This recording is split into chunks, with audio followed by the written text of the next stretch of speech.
அருட்பெருஞ்சோதி அருட்பெருஞ்சோதி தனிப்பெரும் கருணை அருட்பெருஞ்சோதி.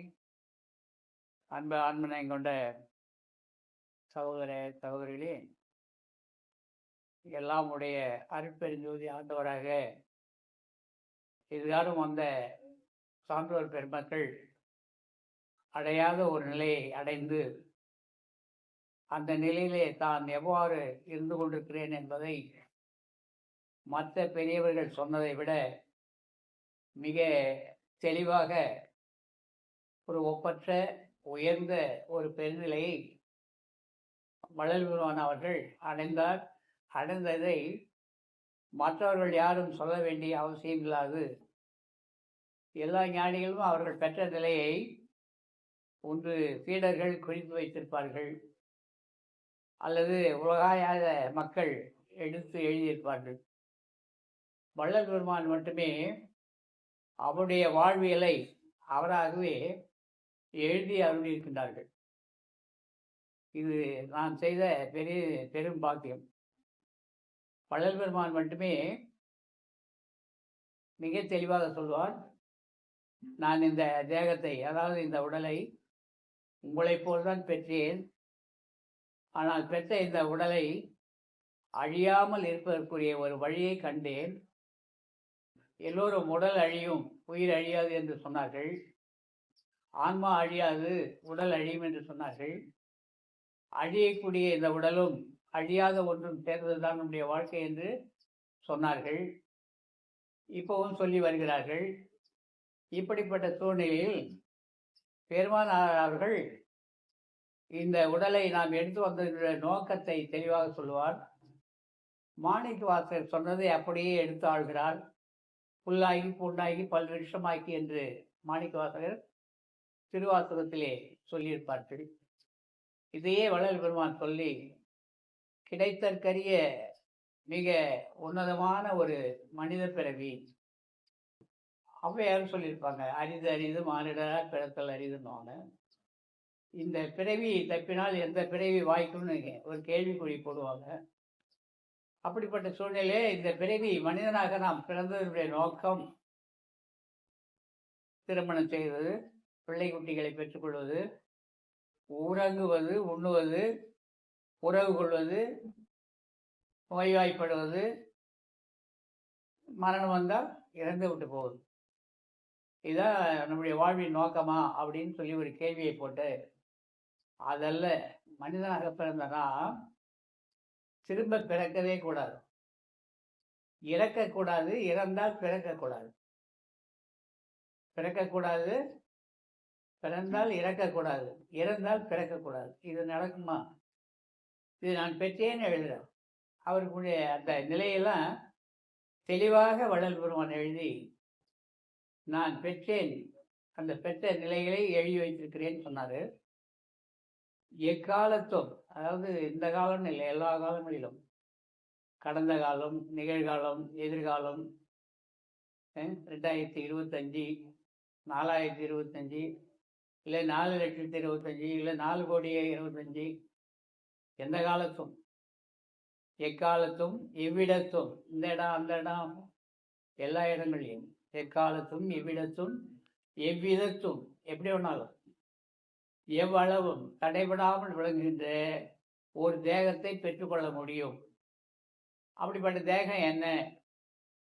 மண்ணிற்கு மாற்றம் உண்டு, தண்ணீருக்கும் மாற்றம் உண்டு, நெருப்புக்கும் மாற்றம் உண்டு, காற்றுக்கும் மாற்றம் உண்டு. மாற்றம் இல்லாத ஒன்று ஆகாயம் என்று சொல்கின்ற வெளி. நாம் வெளியிலிருந்து வந்தோம். பஞ்சபூதங்களாகிய 5 மூலக்கூறுகளாக சேர்ந்துதான் இந்த உடல் எடுத்தோம். இந்த உடலிலே 5 மூலக்கூறுகளும் இருப்பதைத்தான் அவர் நமசிவாய என்று சொன்னார்கள். நமசிவாயம் என்றால் மண், நீர், நெருப்பு, காற்று, ஆகாயத்தை உள்ளடக்கிய சொற்கள் தான் நமசிவய. நமசிவயன்னு சொன்னா மண், நீர், நெருப்பு, காற்று, ஆகாயம், இதுதான். அது அவங்க சொல்ல வந்த உண்மை அதுதான். இந்த 5 பூதங்களால் ஆன இந்த உடலை மண் பூதத்திலிருந்து நெருப்பு காற்றை நீர் பூதத்துக்கு, நீர் பூதமாக இருப்பதை நெருப்பு பூதத்திற்கு, நெருப்பு பூதத்திலிருந்து காற்று பூதத்திற்கு, காற்று பூதத்திலிருந்து ஆகாயத்துக்கு கொண்டு போவது. இது இந்த உடல் வந்தது, இந்த காயம் வந்தது ஆகாயம், ஆன்மா காயம். ஆன்மா எங்கிருந்து வந்ததுன்னா ஆகாயத்திலிருந்து தான் வந்தது. ஆகாயத்திலிருந்து வந்த ஒன்று எனக்குள்ளும் ஆகாயத்தில் இருக்கின்றது. இந்த உடல் பகுதியிலேயே மண் எங்கே இருக்கின்றது? கீழே. நம்ம வெளியே போகிறோம், மலைக்குடல்லாம் கீழே இருக்கு. அதுக்கு மேலே வந்தீங்கன்னா நீர், மண், நீர். அதற்கு மேலே வந்தால் நெருப்பு, அதற்கு மேலே வந்தால் காற்று. இப்போ நம்ம மார்பு பகுதியில் காற்று போகுது, நெற்றி பகுதிக்கு வந்தால் ஆகாய போகுது. ஆகாய பகுதி நெற்றி தொடங்கி உச்சி வரைக்கும். ஆக நாம் ஆகாயத்தன்மை பெற வேண்டுமேனால் எங்கே இருக்கணும்? ஆகாயத்தில் இருக்கணும். நாம் யாருமே ஆகாயத்தில் இருக்க முடியறதில்ல. நெற்றி பகுதியில் நம்முடைய சிந்தனை நிற்க மாட்டேங்குது. நெற்றி பகுதியில் நம்முடைய எண்ணம் நிற்குமே ஆனால் நம்ம ஆகாயத்தை டச் பண்ணலாம், தொடலாம். நமக்கு எந்நேரமே எங்கே போகுது? ஒன்று மண், இல்லைன்னா தண்ணி, இல்லைன்னா நெருப்பு, இல்லை காற்று, நல்ல வாசனை, கெட்ட வாசனை. இதனால தான் இந்த இந்திரிய ஒழுக்கத்தில் வள்ளல் பெருமான் இந்த 5 புலன்களுக்கு ஒரு ஒழுக்கத்தை சொல்கிறார். சன்மார்க்கிகளுக்கு முதல் சொல்ல வந்த ஒழுக்கம் ஜீவகாருண்ய ஒழுக்கம். இது இப்போ பரவலாக இல்லை, எல்லா சன்மார்க்கிகளுக்கும் இருக்கு. உலகத்தில் தோன்றிய அத்தனை உன்னத புருஷர்களும் இந்த சோறு போடுற வேலையை சொல்லி வச்சாங்க, யாரும் செய்யல. சோறு போடுங்கன்னு சொல்லி எழுதி வச்சாங்க. வள்ளுவர் கூட திருக்குறளில் எழுதினார், அற்றார் அழி பசி தேர்த்தல் அஃதொருவன் பெற்றார் பொருள் வைப்புழின்னு சொன்னார். திருமூலர் சொன்னார், யாவருக்குமா உண்ணும்போது ஒரு கைப்பிடி சோறுனார். ஐயமிட்டு உண் எழுதினாங்க. ஆனால் சொன்னாங்க, யார் செய்தாங்க? யார் செய்தாங்க? வள்ளல் பெருமான் செய்தார். சொல்லும் செயலும் ஒன்றாக இருந்தது வள்ளலாரிடத்தில். நீங்க மறுக்கிறீங்களா? மறுக்க முடியாத ஒரு பெரிய உண்மை. ஏன் அப்படின்னு சொன்ன, இந்த ஜீவகாருண்ய ஒழுக்கத்தை எழுதிய பெருமானார் அவர்கள் அவர் அடைந்த நிலையை நீங்களும் நானும் அடைய வேண்டும் என்கிற பேர் அவா. அடுத்த ஒழுக்கமாகிய கரண ஒழுக்கம், ஆன்ம ஒழுக்கம், ஜீவ ஒழுக்கம் இப்படி எழுதிட்டார். இந்திரிய ஒழுக்கம், கரண ஒழுக்கம், ஜீவ ஒழுக்கம், ஆன்ம ஒழுக்கம். இந்த ஒழுக்கங்களை பற்றி நம்ம மார்க்கத்தில் இருக்கின்ற நாமே இன்னும் கை கொள்ளாமல் இருக்கின்றேன். நானே, நீங்கள்லாம் வச்சிருப்பீங்க, அது மிக உயர்ந்த நிலை. இந்த இந்திரிய ஒழுக்கத்தில் நாம் இருந்தாலும் கூட நம்மவர்கள் இந்த இந்திரிய ஒழுக்கத்தில் முன்னாடி சொல்ல வந்த முதல் ஒழுக்கம் ஜீவகாருண்ய ஒழுக்கம். இந்த ஜீவகாருண்ய ஒழுக்கம் எங்கெல்லாம் சொல்லியிருப்பாங்க அப்படின்னு பார்த்தோம்னா, உலகத்தில் தோன்றிய மகான்களில் ஒருவர் சொல்லுவார், இரக்கமுள்ளவர்கள் தான் பாக்கியவான்கள். அவர் இரவா நிலையை பெற்றார். அவர் யாருன்னு உங்களுக்கு தான் தெரியும். இரக்கமுள்ளவர்களே பாக்கியவான்கள் சொன்னாரு. 3ஆம் நாள் உயிர் தெழுந்தார். அவருடைய தேகத்தை யாரும் எடுக்கல. இதே வரலாற்றில் அணுக்க தொண்டர்களுடைய குறிப்பு இருக்கு. அடுத்து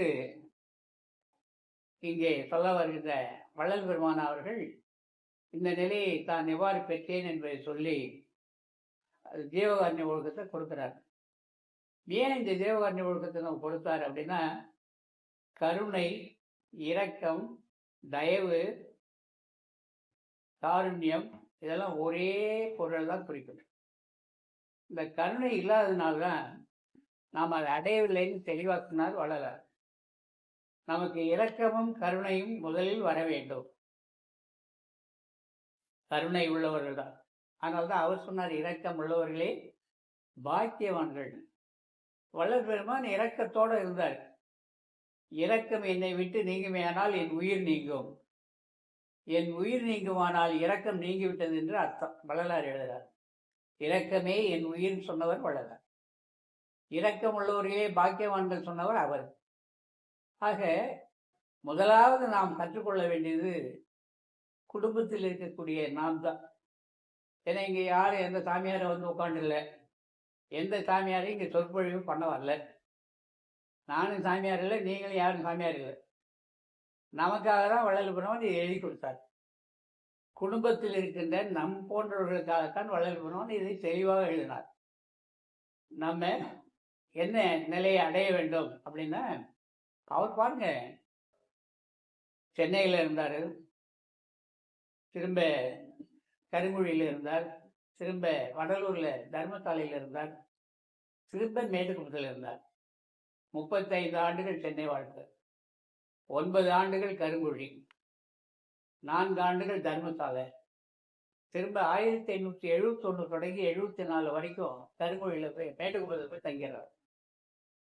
இந்த மேட்டுக்குப்பத்தில் தங்கி இருந்த பொழுது அவர் பெற்ற நிலையை பற்றி கைப்பட எழுதி எழுதி எழுதி நமக்கு விண்ணப்பங்களாக கொடுத்துட்டார். இது பெரிய விஷயம். பெற்ற நிலை மறந்தா பெருவாடும். இந்த காருண்யம், இந்த இரக்கம், இந்த தயவு பற்றி வள்ளல் பெருமான் சொல்கின்ற பொழுது ஏன் இதை பெரிதும் வலியுறுத்துகிறார் என்றால், மனிதர்களாக பிறந்தவர்களிடத்தில் கருணை என்ற ஒன்று இல்லாமல் போய் கொண்டிருக்கிறது. நீங்கள் தினம் பத்திரிகை பார்க்குறீங்க, தொலைக்காட்சியில் உட்காந்து பார்க்குறோம், மொபைலில் பார்க்குறோம். எங்கு பார்த்தாலும் மனிதர்கள் கொன்று குவிப்பது தான் நடந்துட்டு. யாரும் மிருகங்களால் கொல்லப்படலை. இப்போ நீங்கள் பார்த்தீங்கன்னா நோய்வாய்ப்பட்டு செத்தவர்கள் கணக்கெடுத்த குறைவு தான். பாம்பு கடித்து செத்தாங்க கணக்கெடுத்தா கம்மி தான். நாய் கடித்து செத்து போகிறான்னா குறைவு தான். இப்படி இந்த உலகத்தில் இருக்கிற மற்றவர்களால் ஏற்படக்கூடிய மரணம் என்பது குறைவானது.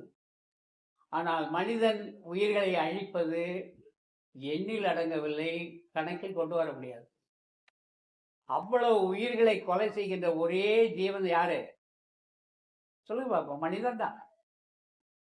மனிதனை மனிதன் மட்டும் அழிக்கல, மனிதன் எல்லாவற்றையும் அழிக்கின்றார். அழிவை நோக்கி பயணிக்கின்ற ஒரே குலம் மனித குலம் மட்டும்தான். மீதி எந்த ஜாதி, அதாவது மனித ஜாதி தவிர மிருகம் என்று சொல்லக்கூடிய நம்மால் கேவலப்படுத்தக்கூடிய 4 கால் உடைய அத்தனையும் இந்த உலகத்தில் எதையும் அழிக்கவில்லை, நாம் தான் அழித்துக் கொண்டிருக்கிறோம். மனிதன் தான் எல்லாவற்றையும் அழித்துக் கொண்டிருக்கிறான். அழிவை நோக்கி பயணிக்கின்ற ஒரே ஜீவர்கள் நாம் ஆகிய மனிதர்கள் தான். எதனால அப்படின்னா, காருண்யம், இரக்கம் இல்லை. நான் மட்டுமே வாழ வேண்டும், அடுத்த உயிர்களை பற்றி, அந்த உடலை பற்றி எனக்கு கவலையாகவும் இல்லை. என் உடல், என் உயிர், என் உடன் இருப்பவர்களுடைய உடல், உயிர், இதுதான் எனக்கு சொந்தம். மற்ற உயிர்களை பற்றி, மற்ற உடல்களை பற்றி கவலையற்று வாழ்கிறார்கள். அப்படிப்பட்ட நிலையில்தான் வள்ளல் பெருமான் சொன்னாரு, ஆட்சியாளர்களும் அப்படி, சாமின்னு சொல்லி பேர் வச்சுக்கிட்டு இருக்கிறவங்களும் அப்படி, மனிதர்களும் அப்படி. அப்படிப்பட்ட உலகத்துல கருணை இல்லாதனால்தான் கருணையை சொல்ல வருகிறார வள்ளல் பெருமான்.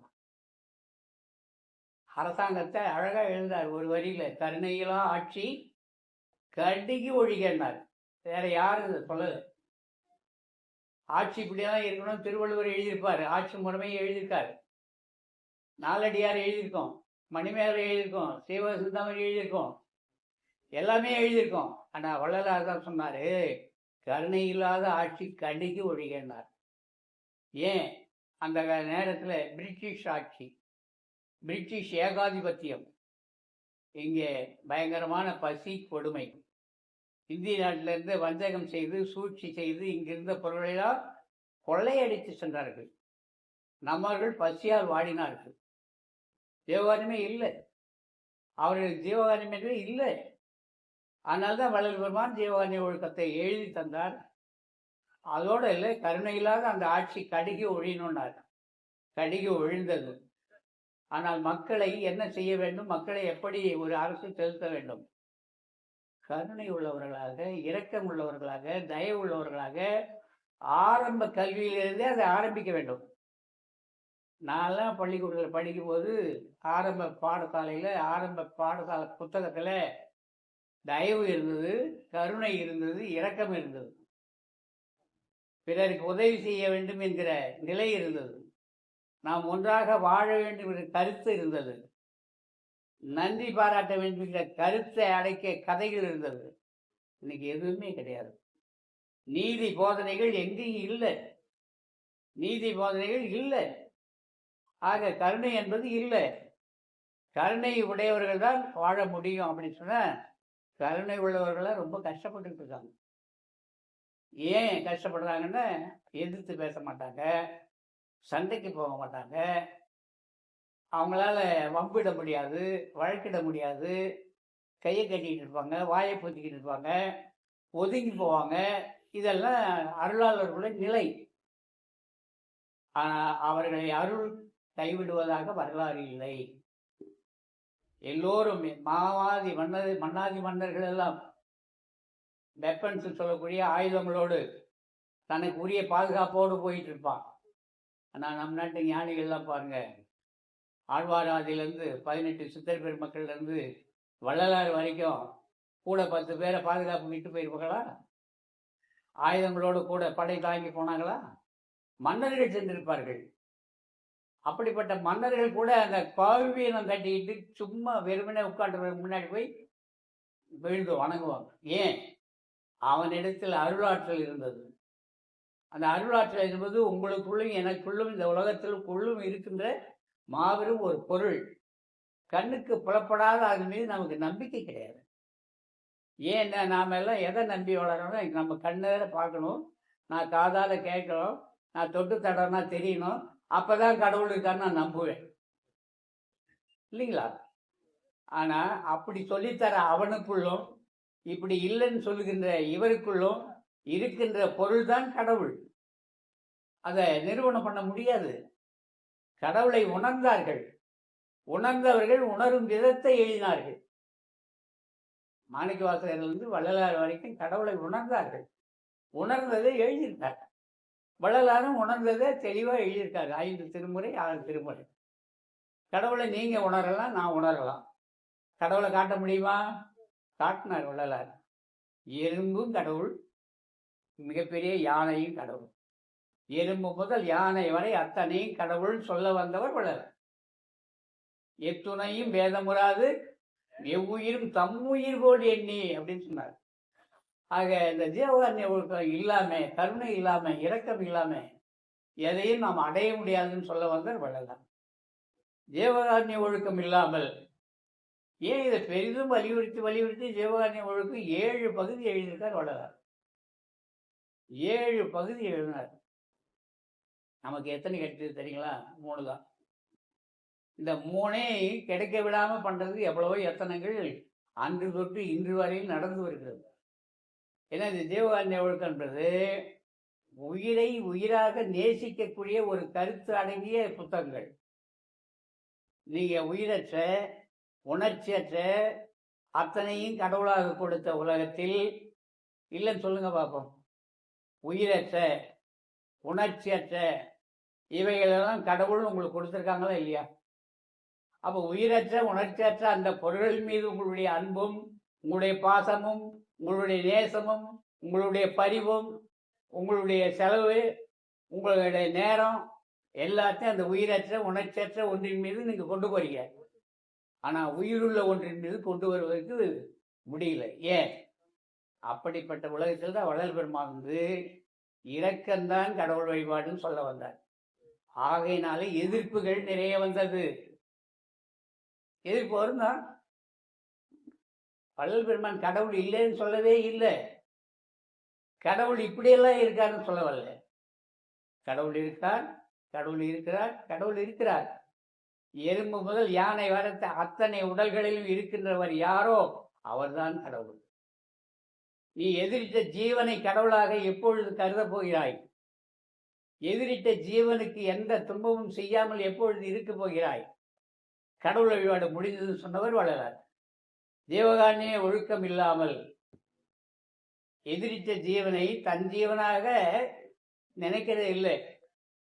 ஜீவகாருண்ய ஒழுக்கம் இல்லாமல் எதிரிட்ட ஜீவனை ஒரு தன் ஜீவனாக எண்ணுகின்ற எண்ணம் இல்லாமல், ஜீவகாருண்ய ஒழுக்கம் இல்லாமல் ஞானம், ஞானத்தை பற்றி விடிய விடிய 3 மணி நேரம் 6 மணி நேரம் சொற்பொழிவு ஆற்றுவது. நான் பெரிய ஞானி. ஜீவகாருண்ய ஒழுக்கம் இல்லாமல் ஞானம், யோகம். அவர் எங்கே இருக்கார்? யோகத்தில் இருக்கார். எப்போ வருவார்? 6 மணி நேரம் ஆகும். அவர் எப்போதும் யோகத்தில் தான் இருக்கார். என்ன யோகம்? ராஜ யோகம், லய யோகம், மந்திர யோகம், தந்திர யோகம், அஷ்டாங்க யோகம், ஹடயோகம், திரிபிகா யோகம், எத்தனை யோகம். இந்த நாட்டில் வந்தவங்க அவங்க ஒரு யோகத்தை சொல்லிட்டு போயிட்டான். இந்த ஜீவகாருண்ய யோகத்தை எவனாவது எழுதுனானா? ஜீவகாருண்ய ஒழுக்கம் எல்லா ஜீவனையும் தன் ஜீவனாக எண்ணுகிற எண்ணத்தை முதலில் கொண்டு வா. அது பள்ளி பாடத்திட்டத்திலே இல்லை. பள்ளி பாடத்திட்டத்திலே இல்லை. ஜீவகாருண்ய ஒழுக்கம் இல்லாமல் ஞானம், யோகம், தவம். தவம் செய்யறது. தவம் நீ செய்ய. உன்னுடைய ஜீவகாருண்யம் இல்லைன்னா நீ தவம் செஞ்சு புண்ணியம் இல்லை. நீ வெள்ளிக்கிழமை விரதம், செவ்வாய்க்கிழமை விரதம், அஷ்டமி விரதம், நவமி விரதம், நீ அமாவாசை விரதம், நீ கிருத்திகை விரதம், நீ ஆதிபராசக்தி விரதம், நீ சுமங்கலி விரதம், நீ 1,08 விரதம் இருந்தாலும் புண்ணியமே கிடையாது. இது நான் சொல்லலைங்க, என் மேலே கோச்சிக்காதீங்க. வள்ளலார் எழுதுறாரு. ஜீவகாருண்ய ஒழுக்கம் இல்லாமல் நீ விரதம் இருந்தீங்கன்னா அந்த விரதம் உனக்கு புண்ணியம் இல்லை. விரதம், ஜபம். அவர் என்ன செய்யறார்? ஜபத்தில் இருக்கார். என்ன ஜபம்? ஜீவகாருண்ய ஒழுக்கம்லாம் நீ என்ன ஜபம் பண்ற? இந்த ஜபம் நீ ஜீவகாருண்யம் இல்லாம பண்ண முடியாது. அடுத்து தியானம். எப்பவும் தியானத்தில் இருக்கார். ஜீவகாருண்ய ஒழுக்கம் இல்லை, ஆனால் தியானத்தில் இருக்கார். ஜீவகாருண்ய ஒழுக்கம் இல்லாமல் ஞானம், யோகம், தவம், விரதம், ஜபம், தியானம் இவைகளை செய்கின்றவர்கள் கடவுளுக்கு சிறிதும் பாத்திரமாக மாட்டார்கள். முடிஞ்சு போச்சுங்களா? அப்பதான் நானே தியானம் பண்றதெல்லாம் நிறுத்திட்டேன். ஏன் சொல்லுங்க? முதல்ல இறக்கத்தோட இருக்கும், தயவோடு இருப்போம். தியானம் தியானம் தியானம் பண்ணி என்ன பண்ணிட்டோம்? ஒன்றும் இல்லை. தியானம் தான் எல்லாரையும் கொண்டு வந்து சேர்க்குமானா சேர்க்காது. இன்னைக்கு கடவுள் சபையில இம்மா கூட்டம் இருக்குன்னா என்ன காரணம்? இந்த சோத்துல தான் இருக்கு தயவே. வீடு தேடி வரங்களை உட்கார சொல்லி வாங்கன்னு கூப்பிட்டு பாருங்க, அது தயவு. வரான், நான் இல்லைன்னு சொல்லுது, உள்ளவே போந்துக்கிறது, இது பேர் தயவா? வரும்போதே வந்துட்டால, இப்போ நான் போய் ரெடி பண்ணேன் எல்லாம். இவனுக்கும் வேலை இல்லை, இங்கே உள்ள ஒருத்தர் இருக்கிறப்ப அவனுக்கும் வேலை இல்லை, இது பேர் தயவா? எங்கே ஆரம்பிக்கணும் தயவை? வீட்டுக்காக திறக்கும் போதே தயவு ஆரம்பிக்கணும். வீட்டுக்காக திறந்தீங்க, அந்த மேட்டை கால் மிதிக்கிற மேட்டை தூக்குறீங்க, ஒரு பூரா ஓடுது, உடனே எடுத்து தொடப்பதை வச்சு ஒரே காத்து போச்சு. விரதம் போச்சு, தவம் போச்சு, ஜபம் போச்சு, தியானம் போச்சு, எல்லாம் போச்சு. வள்ளலார் சொல்ல வந்தது என்ன? அந்த பூரானை அழிக்காத. பரந்த இந்த உலகத்தில் ஒன்றை எவன் உண்டாக்கணும்னா அவன் தான் அதையும் உண்டாக்கணும். நீ அந்த பூரானை செய்ய முடியாது. தொடப்ப கட்ட வேணும்னா நீ செய்துக்கலாம், அது கூட நீ செய்ய முடியாது. எங்கேயோ விளைஞ்சிருக்கிற பொருளை அறுத்து நீ உருவாக்கிற. நீ உருவாக்கின இதால அவன் உருவாக்கின உடனே அடித்து போடுற. அவன் எங்கேயோ இருந்துகிட்டு இருக்கிறான், இல்லை உனக்குள்ளேயும் இருக்கிறான், வெளியும் இருக்கிறான், உன்னை பார்த்துக்கிட்டு தான் இருக்கிறான். நீ அவனை பார்க்குறியோ இல்லையோ, அவன் பார்த்துக்கிட்டே தான் இருக்கான். அவன் பாடினால நீ பார்த்துட்டு இருந்தாலும் நீ பார்க்காம போனாலும் நான் பார்த்துக்கிட்டே தான் இருப்பானா. அது ஆண்டவன் தான், கண்டிப்பாக ஆண்டவன் தான். எப்போதும் பார்த்துக்கிட்டே இருக்கிறவன் கடவுள் தான். கடவுளுக்கு உருவம் எவன் கொடுத்தான்னு தெரியல. உருவம் இல்லாமல் கடவுள் சொன்னான். உருவம் இல்லாத ஒரு கடவுள் எப்போ உருவமாக வராரு? உங்களுக்குள்ள வந்துட்டார். அப்போ உங்களுக்குள்ள கடவுள் இருந்தால் உங்களை நான் கடவுள் நினைக்கிறேன். எதிரிட்ட எல்லா ஜீவனையும் கடவுள் நினைக்கிறேன். எல்லாமே நமக்கு கடவுள், அவ்வளோதான். மரத்தில் கடவுளை பார்ப்பேன், செம்பு சிலையில் கடவுளை பார்ப்ப, சிவகாசி பேப்பரில் கடவுளை பார்ப்ப, களிமண்ணில் கடவுளை பார்ப்ப. ஆனால் உடம்பெடுத்த உயிர் எடுத்த ஒரு பொருள் நீ கடவுளை பார்க்க மாட்டேன்னா எவ்வளோ நமக்கு என்ன இருக்கணும் கொஞ்சம் யோசிக்கணும். ஆக உடம்பு எடுத்த அத்தனையும் கடவுள்னு எண்ணுகின்ற எண்ணம் வர வேண்டும், அந்த கருணை வர வேண்டும், அந்த இரக்கம் வர வேண்டும், அந்த தயவு வர வேண்டும். அதுதான் கடவுள் வழிபாடு. அதனால தான் சொன்னார், ஜீவகாரண்ய ஒழுக்கம் இல்லாமல் ஞானம், யோகம், தவம், விரதம், ஜபம், தியானம் முதலியவளை செய்கின்றவர்கள் கடவுளுக்கு சிறிதும் பாத்திரமாக மாட்டார்கள். கொல்லான் புலாலை மறுத்தானை எல்லா உயிரும் என்ன செய்யுமா? கைகூப்பி சொல்லும். தன் ஊன் பெருக்கற்கு தான் பிரிது ஊன் உண்பான். ஐயா, கிட்டத்தட்ட சுதந்திரம் வாங்கின போது எங்கள் அப்பன் சொல்வார் அடிக்கடி, கறிக்கடை கோழிக்கடைலாம் ஊருக்கு ஒன்று எங்கேயோ இருந்தது. இன்னைக்கு நீங்கள் 2 சக்கர வாகனத்தில் புறப்பட்டாலும் 4 சக்கர வாகனத்தில் புறப்பட்டாலும் உங்கள் கண்ணில் இந்த பக்கமும் அந்த பக்கமும் எல்லாம் பிராய்லர் தான், எல்லாம் சிக்கன் சென்டர் தான், எல்லாம் மீன் வியாபாரம் தான். கொலை செய்கிறது தப்பு இல்லைன்னு ஆகிப்போச்சு. இதையெல்லாம் கொலை பண்ணி தின்ற ஒரு விவகாரம் வந்ததுனால்தான் மனிதனை மனிதன் கொண்டுகிட்டு இருக்கிறான். முதலாவது கொலை செயலுக்கு தான் எல்லாம் காரணம். இந்த கொலையை மறுதளிக்கப்பட வேண்டிய ஒரு விஷயம்னு யாருக்கும் தெரியலையே. திருவள்ளுவரை எடுத்து தூக்கி தலையில் வச்சுக்கிட்டு ஆடுறோம். அவர் சொன்ன அந்த புலால் மறுத்தல் பகுதி எங்கேயாவது வெளிப்படுத்துகிறோமா? மீதி எல்லாத்தையும் சொல்லுவோம், எல்லாவற்றையும் எழுதுவோம் எங்கே வேணாலும். தன் ஊன் பெருக்கற்கு தான் பிரிது ஊன் உண்பான், எங்கே நம்ம ஆளும் அருள் 10 இடத்துல எழுதி வைக்க சொல்லுங்க, வைக்க மாட்டாங்க. கோவில் சவுத்தில் உள்ளம் பெருங்கோயில் ஊன் உடம்பு ஆலயம் எழுத சொல்லுங்க, எழுத மாட்டான். ஏன்? ஊன் உடம்புல ஆலயம்னா நீ ஏன் அங்கே போகிற? போக மாட்டேங்க, போக மாட்டேன். இல்லை, வள்ளல் பெருமான் உடலையும் உயிரையும் கடவுளாக கருத சொல்லி வந்தவர் வள்ளலார். அகத்தே கருத்து புறத்தே விழுத்திருந்த உலகம். வள்ளல் பெருமான் வந்து பார்த்தார், பிறந்தார். அவர் நான் பிறந்தேன்னு சொல்லலை, வருவிக்க உற்றேன் வந்தேன். இறைவனே வள்ளல் பெருமான் அனுப்பி, அப்போ இந்த உலகத்தில் மாபாதக செயல்கள் அதிகமாகிட்டு இருக்கு, கொலை கொள்ளை கொலை செயலும் கொள்ளையும் நடந்துட்டு இருக்கு, இந்த மக்களை திருத்துவதற்கு இது ஒன்று அனுப்புனேன்னாராம். வள்ளல் பெருமான் வந்து இன்னைக்கு 203 வருஷம் கொண்டாடுறோம். 23வது விழா இன்னைக்கு. ஏதோ கொஞ்சமாவது நாமெல்லாம் கொலை செய்யறதில்லை, கொன்ன உயிர்களை தின்றதில்லைன்னு ஒரு கூட்டமாக நாமெல்லாம் இருக்கோம். இந்த கூட்டமும் ஒன்றா இல்லையே. 10 வீட்டுக்கு மத்தியில் ஒரு வீடு இருக்குன்னா அந்த 9 வீட்டுக்காரன் நம்மளை பார்த்து கிண்டல் அடிக்கிறான். நீ இருக்கிற பாரு, நீ இப்படியெல்லாம் இருந்து சாவத்தான் போகிற, நான் பாரு நல்ல மீன், நல்ல கறி, நல்ல முட்டை தின்னுட்டு தான் நல்லா இருக்க. இதெல்லாம் சும்மா வேலைக்கு ஆகாது. நம்மளுக்கு எடுக்கிறான்னா வந்தான் கெட்டான்னா வீட்டுக்கு வரவங்க வேற கெடுக்கிறது. எவன் பேச்சா கேட்டு இப்படி போகாதீங்க, வடலூர் பக்கம் போகாதீங்க, கடலூர் சவுத் பக்கம் போகாதீங்க, திருக்கடி பக்கம் போகாதீங்க, வீணாக ஆக்கிடுவானோ. அந்த வடலூர் வள்ளலாக இருக்கானே, இந்த மக்களை இந்த மாதிரி பண்ணுறதுக்குனே வந்த ஆளவு. இது என்ன கொடுமை? இரக்கத்தையும் தயவையும் கருணையும் சொல்ல வந்தவர் வேணாம் நமக்கு.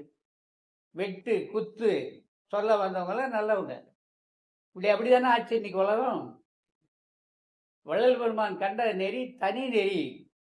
தேவகாரண்ய ஒழுக்கம் இல்லாமல் ஞானம், யோகம், தவம், விரதம், ஜபம், தியானம் முதல்வரை செய்கின்றவர்கள் கடவுளுக்கு சிறிதும் பாத்திரமாக மாட்டார்கள். அவர்கள் ஆன்ம விளக்கம் உள்ளவராக இருக்கவே முடியாது.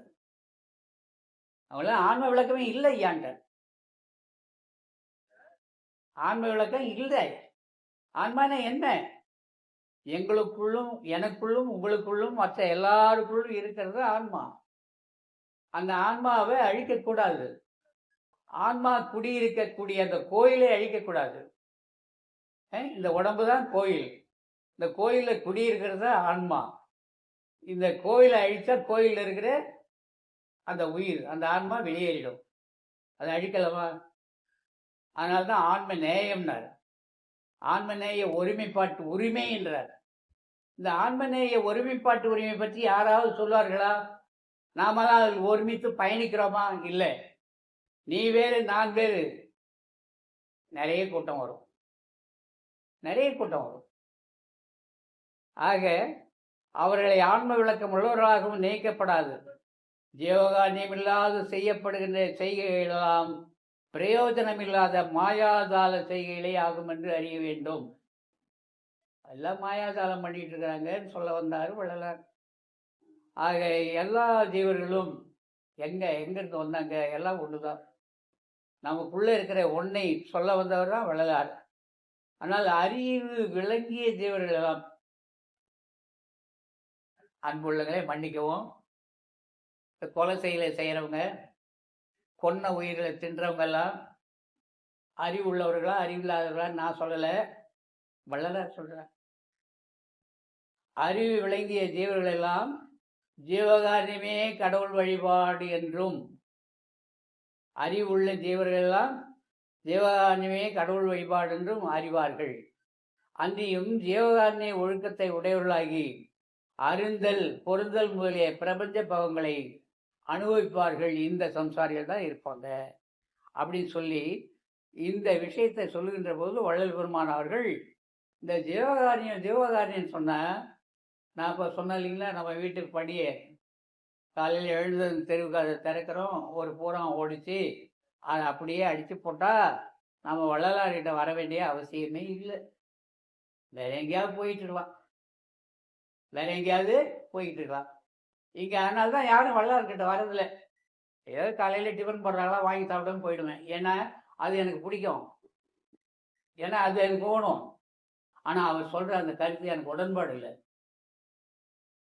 ஆக மத்தியானம் சாப்பாடு போட்டால் நான் வருவேன், சாப்பிடுவேன். உயிரை கொள்ளாதுன்னு சொன்னால் எனக்கு என்ன இங்கே வேலை?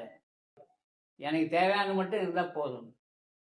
ஆக இந்த கருத்தை வலியுறுத்தி வள்ளல் பெருமான் சொன்னது, ஜீவகாரணியம் சொல்லிட்டு இருக்கிறீங்க, இறக்கமே உயிர்னு சொல்லி சொல்ல வரீங்க, கருணையோடு வாழுங்கள் சொல்றீங்க. இதனுடைய லாபம் தான் என்ன? ஏன்னா இதை இப்படி செய்தால் இது லாபம், இதை இப்படி செய்தால் இந்த புண்ணியம், இப்படிதான் நம்ம எதிர்பார்த்து வாழ்கின்ற உலகம். நான் ஏதாவது உங்களுக்கு செய்தால் நீங்கள் எனக்கு ஏதாவது செய்யணும். அவர் 1000 ரூபா மொய் எழுதிட்டு போனால் நான் போய் என்ன எழுதணும்? 1001 எழுதணும். இல்லைன்னா அவங்கள்ட்ட நான் படுற பாடு இருப்பார். 10 இடத்துல சொல்லிடுவோம், அந்த 1000 ரூபா போயிட்டு மரியாதை, மானம், சூடு, சொரணை, வெக்கம் எல்லாம் 1000 ரூபாயில் போச்சா? பிரயோஜனம் இல்லாமல் எந்த காரியத்தையும் யாரும் செய்யறதில்ல. பையனை படிக்க வைக்கிறார், பொண்ணை படிக்க வைக்கிறார், ஏதோ அதுக்கு பிடிச்சது கட்டின்னு போச்சு, அதோட விட்டுருந்தல. அதை எவ்வளோ செலவு பண்ணி படிக்க வச்சேன், எவ்வளோ செலவு பண்ணி அந்த பையனுக்கு வேலை வாங்கி கொடுத்தாங்க. என்ன அவங்க கவனிக்கல? எந்த ஆடும் எந்த மாடும் எந்த நாயும் எந்த புறாவும் எந்த கழுகும் எந்த காக்காவும் சொல்ல நான் இதை படிக்க வச்சேன்னு. படிக்க வைக்க வேண்டிய அவசியம் இல்லை, அதெல்லாம் படிக்காமலே வாழ்ந்துட்டு தான் இருக்காங்க. அவன் சொன்னான், படித்ததினால் அறிவு பெற்றோர் 1000 உண்டு, பாடம் படிக்காத மேதைகளும் பாரியனில் உண்டு, வாழை மரம் படித்ததில்லை கனி கொடுக்க மறந்ததான். எவ்வளோ அற்புதமான வாய்! மாங்காய் மரம் படிச்சுட்டு வந்தா மாங்காய் காய்க்குது. என்னத்துக்கு படிக்கிறோம்? என்னத்துக்கு படிக்கிறோம்? சோத்துக்கும் கட்டிக்கிற துணிக்கும் இருக்கிற இடத்துக்கு தான் படிக்கிறோம். சாகாம இருக்கிறதுக்கு ஏதாவது படிப்பு இருக்கா? செத்து போறதுக்குனே படிச்சுட்டு இருக்கிறோம், செத்து போறதுக்குனே வாழ்ந்துட்டு இருக்கிறோம். சாகக்கூடாதுன்னு சொல்ல வந்தவர் வள்ளலார். அவர் மட்டும் சாகலை, வாய் கீழே பேசுகிறேன், நீ சாக மாட்டியான்னு என்ன கேட்குறீங்கள? தெரியுது எனக்கு, இவ்வளோ கூடமா தெரியாது இங்கே வருவேன். அந்த முயற்சியில் இருப்போம், அந்த முயற்சியில் இருப்போம். எனக்கு சாம்பார் வைக்க தெரியாது, கட்டி கொடுத்தாச்சு. அங்கே போய் சாம்பார் வைக்க தெரியலன்னா எவ்வளோ கேவலம். மொபைல் எடுத்து, அம்மா எனக்கு வெந்தய சாம்பார் வைக்க சொல்லிட்டாங்க, நீ எனக்கு சொல்லியே தரல, சொல்லிக் கொடு. அப்படியே மொபைல் வை, எங்கே இருக்காங்க மாமி, அங்கேயே இருக்கான், அதுக்குள்ளே ஒரு நோட்டை எழுது, முழு வெங்காயத்தை நீட்டாக நறுக்கு, 4 பச்சை மிளகா நீளமாக கிழி, வானலில் கொஞ்சம் எண்ணெய் ஊற்று, வெந்தயம் கைப்பிடி எடுத்து வறுத்துக்கோ, கொஞ்சம் புளியக்கரை இதெல்லாம் எடுத்து அந்த தண்ணியில் ஊற்று, சிம்மில் வையு, சிம்மில் வையு. ஒரு விசில், 2 விசில், 3வது விசில் இறங்கிடு. திருப்பி போச்சா? இதுக்கே இவ்வளவுனா இந்த சாகா கல்வி, இந்த மரண பெறுவாளோட சாதாரண படிப்பா? எவ்வளோ பெரிய படிப்பு! முதலாவது நம்ம அவர்கள் கையில் வர வேண்டியது ஜீவகாருண்ய ஒழுக்கம். எதிரிட்ட ஜீவனை தன் ஜீவனாக எண்ணுகின்ற வழக்கத்தை நான் உருவாக்கியுள்ளவர். வீட்டில் எழுந்திருக்கிறீங்க, ஒரு அம்மா எழுந்திருக்குது, அந்த வீட்டில் அந்த அம்மாவுக்கு என்ன வேலையோ அதை முரணை செய்யணும். மொன சனியனுக்கிட்ட வந்து மாட்டிங்கன்னா நான் முழிக்கிறேன், இவனுக்கு இதை செய்வனா, அவனுக்கு இது செய்யலாம், இந்த ஆளுக்கு அதை செய்வனா, இது மொனமொனப்பு. அவர் எதையும் செய்யறதில்லை. ஆனால் உள்ள அதிகாரமாக பண்ணுவார். அது செய்தியா, இது செய்தியா, உன்னை தான் இந்த எண்ணெய் ஊற்றி செய்ய வேணாம், இது எவன் சாப்பிடுவான்? போ. தேவகாரண்யமே போச்சு. ஐயா, தேவகாரண்யம் 2 பக்கமும் ஷார்ப்பாக உள்ள ஒரு பிளேடு மாதிரி. அதனால்தான் நீங்கள்லாம் பயப்படுறீங்க சன்மார்க்கத்துக்கு வர்றது இல்லை. எங்கே மழுங்கி போன கத்தியமாக இருக்கிற மார்க்கத்தில் போய் இருக்கலாம், வெட்டினா கூட காயப்படாது. இந்த மார்க்கம் இருக்குங்களே, ரொம்ப லேசாக இருக்குது, ரொம்ப சுலபமாக இருக்குது. நாம் கருணையோடு இருக்க நமக்கு தெரியாது, இரக்கத்தோடு வாழ்வதற்கு நமக்கு தெரியாது. இதை யாராவது சொல்லியே தரணும். ஒரு மனசில் ஒரு உறுதிமொழி எடுத்துக்கங்களேன். காலையில் நாளைக்கு எழுந்திருக்கிறோம், இன்னைக்கு காலையில் இப்போ எழுந்திருக்கிறோம், இரவு படுக்கிற வரைக்கும் நம்ம எது வந்தாலும் அதுகிட்ட நம்ம குணத்தை, நம்முடைய முகத்தை, நம்முடைய கண்ணை, நம்ம காதல கூடிய வார்த்தையை கேட்டு கொஞ்சம் கூட மாறாம அப்படியே இருக்கமான்னு கொஞ்சம் ஒரு நாள் யோசிச்சு இருங்களேன். கதவை திறந்தது தொப்புன்னு கடப்பாறை விழும். எவன்டா இந்த கடப்பாறை நேற்று பள்ளம் எடுத்துட்டு இங்கே வந்து கதவை சாட்சி வச்சது? அறிவு கட்ட நாய அப்படியே நாச்சி இருந்தது. நம்ம இறக்கம் போச்சு. என்ன செய்கிறோம்? கடப்பாறை கீழே விழுந்துதா, கதவு முன்னாடி யாரோ வச்சுட்டு இருக்கிறாங்க. ஏன்பா யாருப்பா வச்சுங்க, தெரியாமல் வச்சுட்டு இருக்கிறீங்க? சரி அப்படின்னு எடுத்து வச்சா நீங்கள் இறக்கம் உள்ளவர்கள், நீங்கள் பாக்கியவான்கள். ரொம்ப ரொம்ப ரொம்ப ரொம்ப சற்சார்பு வாழ்க்கைன்னு சொல்லுவாங்க, சற்சோதனை வாழ்க்கை. என்ன நானே சோதனை பண்ணிக்கணும். இதுதான் வள்ளலார் கொடுத்த பாடத்திட்டம். நீ அப்படி இப்படி போகாம அப்படி நிற்கணும். உன்னால முடிஞ்சா நீ சன்மார்க்கி. பார்க்கும்போது கோவப்படாத, கேட்கும்போது கோவப்படாத, முகரும்போது எச்சல் உண்டாக்காத, பேசும்போது வார்த்தை இனிமையா இரு, கல்கண்டா இரு, தேன் போல பேசு, எரிஞ்சு விழாத. இதெல்லாம் சாத்தியப்படுற ஒண்ணா? நல்லா சொல்லுங்க பார்ப்போம். இதுதான் வள்ளல் பெருமான் சொன்ன வாழ்க்கை நெறி. இதை தான் அவள் சொல்லி, இந்த ஜீவகாருண்ய பிரயோஜனம் என்ன? அவர் சாகவில்லை. வள்ளல் பெருமான் செத்ததை மாவட்ட ஆட்சித்தலைவர் கடலூர் கலெக்டர் கொடுத்துருக்காரு ஒரு சர்டிஃபிகேட். வள்ளல் பெருமான் 1874 ஜனவரி மாதம் 30ஆம் தேதி இரவு உள்ளே போய் கதவு சாத்திக்கிறாரு. ஐயா என்ன என்ன இது வரைக்கும் நான் சொன்னேன், நீங்கள் யாருமே கேட்கறதில்ல, இனிமே என்ன நான் சொல்லி ஆக? எத்தனை வருஷம் சொல்லிட்டு வந்தேன், நீங்கள் எதுவுமே கேட்கலையே. அதனால் இனி நான் சொல்கிற மாதிரி இல்லை. நான் அடைந்த அந்த நிலையை பல நேரங்களில் பல இடங்களில் நீங்கள் பலரும் பார்த்துருக்கீங்க. திடீர்னு வள்ளலார் காணாம போயிடுவார். எல்லாருக்கும் தெரியாது. ஆனால் எல்லோரும் நமக்கு என்னன்னு இருப்பாங்களாம். திடீர்னு ஒரு கடிதம் வரும், தர்மசாலையை நீங்கள் லகுவாக நடத்தி வாருங்கள், நான் சமீபத்தில் அங்கு வெளிப்படுவேன். இவங்களும் எங்கே இருக்கிறீங்க யாருன்னு கேட்கறது இல்லை. அது எங்கே போயிருப்பான்னு நினைக்கிறீங்க? அப்பயே அவர் இந்த உடம்பை ஆகாய வடிவமாக மாற்றிக்கொண்டவர். பல பொழுது இந்த அறிவுரைகளெல்லாம் சொல்லியிருக்கார். நான் பெற்ற இந்த பேரை நீங்களும் பெற முடியும், இப்படியெல்லாம் இருங்கன்னு சொல்ல வந்தவர். யாருமே கேட்கல. முடிவாக சொல்லிட்டார். முடிவாக சொல்லி எச்சரிப்பு பத்திரிகைன்னு ஒன்று எழுதுறார். அந்த எச்சரிப்பு பத்திரிகையை எழுதியும் நம்ம அன்பர்கள் யாரும் அதை கேட்டு நடக்கவே இல்லை. முடிவாக என்ன சொல்ல வர்றாரு? நான் உள்ளே இருக்கேன், கதவை சாத்துருங்க, கதவை சாத்துருங்க, வெளிப்பக்கமாக ஒரு பூட்டு போட்டீங்க, நான் உள்ளே தான் இருக்கேன், நான் அடைந்த அந்த நிலையை கதவு திறந்து பார்த்தீங்கன்னா காணாமல் போயிடும். நான் ஆகாய வடிவம், வான் செய்து கொண்டவ நிலை மாணிக்கவாசகர் போய் செய்து கொண்டார் இல்லையா, அதுதான் வள்ளலார் எழுதுவார். வள்ளலாறு அதை எழுதியிருக்கிறார். மண் செய்து கொண்ட இந்த உலகத்தில் நான் மட்டுமே வான் செய்து கொண்டேன். அது எவ்வாறு செய்ய முடியும்? அந்த ப்ராக்டிக்கலுக்கு அதை இட்டு போனார். இந்த ப்ராக்டிக்கல் வேணும்னா தியரி என்னன்னா முழுக்க முழுக்க ஜீவகாருண்யம் தான் தியரி. தியரி என்ற அந்த சப்ஜெக்டில் நம்ம ஃபெயில் ஆகிட்டோம்னா என்னாச்சுங்க? Practical fail. அவ்வளோதான். ப்ராக்டிக்கல் மார்க் எல்லாம் போச்சு. அப்போ தியரி நம்ம என்ன படிக்கிறோம்? ஜீவகாருண்ய ஒழுக்கம். உள்ளே போனார். ஜனவரி மாதம் 30ஆம் தேதி போச்சு. 1, 2 பிப்ரவரி மாதம் அதிகாரிங்க வராங்க. 4 நாட்கள் கழித்து இங்கே ஒருத்தர் உள்ளே ஏதோ பண்ணிக்கிட்டாரான்னு கேள்விப்பட்டோம். ஒன்றும் பண்ணிக்கலிங்க. எங்கள் ஐயா உள்ளே வைட்டார். அடிக்கடி உள்ளே போவார், வெளியே வருவார், சொற்பொழிவு பண்ணுவார். இந்த தடையும் உள்ளே போனார். வெளியே பூட்டு போட்டுங்கன்னு சொல்லிட்டாரு. கூட்டம் தரங்க. ஆண்டவர் வெறும் வீடாகத்தான் காண்பிப்பார்னு சொன்னார் வள்ளலார். வெறும் வீடாக தான் இருந்தது. இன்னைக்கும் திருவாரூர் 3ஆம் நாள் திறந்து காட்டுறாங்க. இந்த நிலையை பெற முடியும்னு சொன்னவர் வள்ளலார். ஜீவகாருண்யத்தில் பிரயோஜனம், ஜீவகாருண்ய பிரயோஜனம் எது என்று அறிய வேண்டில் உயிர்களுக்கு இன்பம் உண்டு பண்ணுவது. வள்ளலார் சொன்ன முதல் கொள்கை என்ன? உயிர்களுக்கு இன்பம் உண்டு பண்ணுவது.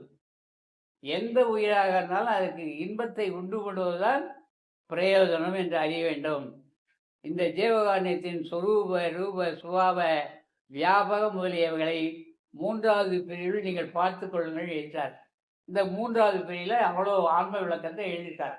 அதனால் அன்பு உள்ளங்களே, ஜீவகாருண்யமே கடவுள் என்பதை, கடவுள் வழிபாடு என்பதை உணர்ந்து எதிரிட்ட ஜீவர்களிடத்தில் நான் வாழ்கின்ற போதே எத்துணையும் வேதமுறாது என்ற அந்த வார்த்தைக்கு உட்பட உயிருள் யாம் எம்முள் உயிர் என உணர்ந்து எல்லா உயிர்களையும் கணவன், மனைவி, குழந்தைகள் எதிர்த்த எல்லா ஜீவனையும் தன் ஜீவனாக கருதி வழிபாடு செய்தால் கடவுள் வழிபாடு முடிந்தது என்று வள்ளல் பெருமான் எழுதி, மனதால் நல்லது நினைங்க, வார்த்தையால் நல்ல வார்த்தைகளை சொல்லுங்க, செயலால் பிற ஜீவர்களுக்கு நல்லது செய்யுங்க, கடவுள் வழிபாடு முடிந்தது என்று எழுதினார். அதை அறிந்து கொள்வதற்காக இன்றைய தினம் இறைவனால் வருவிக்க உற்றார், வந்தார், இங்கேயே இருக்கின்றார். வள்ளலார் யாரும் புதைக்கவும் இல்லை, எரிக்கவும் இல்லை, அதுக்கு சான்றே இல்லை. அவர் வாயிலாக சொல்லிட்டார், நான் எக்காலத்தும் எவ்விடத்தும் எவ்விதத்தும் எவ்வளவும் தடைபடாமல் விளங்குகிறேன்னு சொன்னார். அதில் எங்களுக்கு துளி கூட ஐயப்பாடே கிடையாது. நாங்கள் எங்கே இருக்கிறோமோ அங்கே எங்களோட இருக்கார். அது நேரடியாக உங்களை மாதிரி வரலன்னா அந்த பக்கம் இன்னும் எங்களுக்கு வரல. ஆனால் அவருடைய செயல்பாடுகளை நாங்கள் உணர்கிறோம். அவருடைய செயல்பாடு திரை மறைவில் இருப்பார், இருந்து எங்களுக்கு எல்லாம் செய்து கொண்டிருக்கிறார். எங்களுடைய ஆணவம், கண்மம், மாயை என்கிற திரை எங்களுக்கு என்று மாறுமோ அப்பொழுதே வெளிப்படுவார் என்பதை நான் உணர்ந்தவர். ஆகையினாலே அன்பு உள்ளங்களே, கடவுள் வழிபாடு எங்கும் நிறைந்து பூர்ணராக விளங்கக்கூடிய கடவுள் ஒருவர் உண்டென்றும் அக்கடவுளை உண்மையான அன்பால் 2 புறங்களுக்கு மத்தியிலே, அண்ணாத்து பக்கம் மேலே, உச்சிக்கு கீழே கோடி சூரிய பிரகாசமுடைய ஒளியணுவாக கடவுளை கருதி கருதி வழிபாடு செய்து வந்தால் கருத்தின் கண் கடவுளுடைய அருள் வெளிப்படும். அருள் வெளிப்படும் போது அறிவு அதிகமாகும். அறிவு விளங்கிய தேவர்களால் கடவுள் வழிபாடு தயவு, கருணை, இரக்கம்னு ஆரம்பிச்சிருவாங்க. அதனால இந்த நல்ல நேரத்தில் இந்த சபையிலே நாமெல்லாம் உண்மையான கடவுள் விளக்கத்தை வள்ளல் பெருமான் எழுதி அருளிப்பதை கண்டோம் என்று சொல்லி இந்த சங்க தலைவர் உள்ளிட்ட செயலாளர், பொருளாளர், கேட்டுக்கொண்டிருக்கிற அன்பு உள்ளங்களை நீங்கள் எல்லோருக்கும் என்னுடைய வந்தனத்தை நன்றியும் தெரிவித்து விடைபெறுகின்றேன். அன்பு வந்தனம். அருட்பெருஞ்சோதி, அருட்பெருஞ்சோதி, அருட்பெருஞ்சோதி, அருட்பெருஞ்சோதி.